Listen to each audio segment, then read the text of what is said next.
रूही ने जब समर और जूही को एक कर दिया तो रोली को घर छोड़ने पर मजबूर होना पड़ा। मगर यह साजिश ज्यादा देर नहीं छुप पाई। जैसे ही दादी को सच का आभास हुआ, उन्होंने गुस्से में आकर रूही को भी घर से बाहर कर दिया। मगर रूही ने हार नहीं मानी। आंखों में आंसू और दिल में दर्द लिए वह अपने ससुराल लौटी, मगर चेहरे पर अजीब सी शांति थी, जैसे कुछ हुआ ही नहीं। नहार ने जब पूछा, रूही सब ठीक है ना? दादी और जूही कैसी हैं?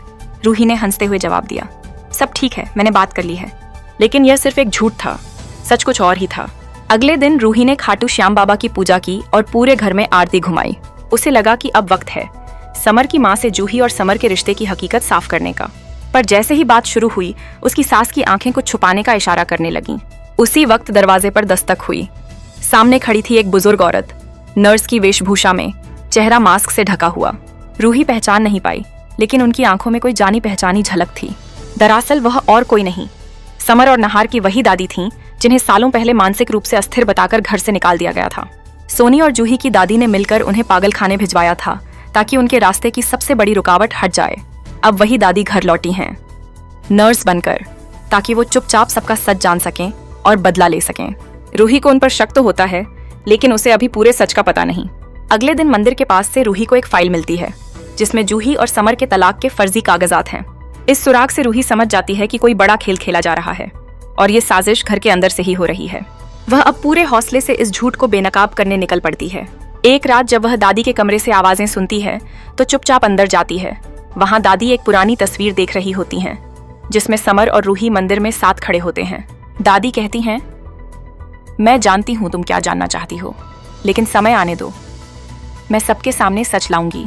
उधर सोनी एक नया षड्यंत्र रच रही होती है। वह घर की विरासत से जुड़ी एक जरूरी फाइल गायब कर देती है और आरोप लगाती है कि रूही ने चुराई है। पूरा घर रूही पर शक करने लगता है। लेकिन तभी समर की पुरानी दोस्त सिया घर आती है और वो बता देती है कि फाइलें असल में सोनी नहीं छुपाई थीं।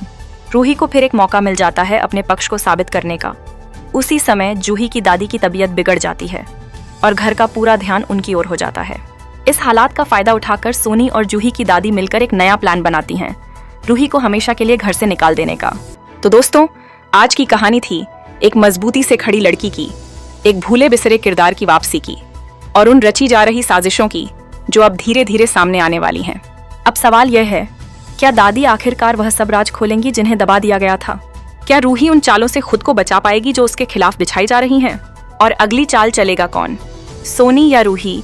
इस कहानी का असली क्लाइमैक्स अभी बाकी है। अगर आप भी चाहते हैं कि रूही जीत जाए हर साजिश पर, तो इस वीडियो को लाइक करें, कमेंट में लिखें, मैं हूं रूही के साथ। और ऐसी ही ट्विस्ट भरी कहानियों के लिए चैनल को जरूर सब्सक्राइब करें, क्योंकि असली ड्रामा अब शुरू हुआ है।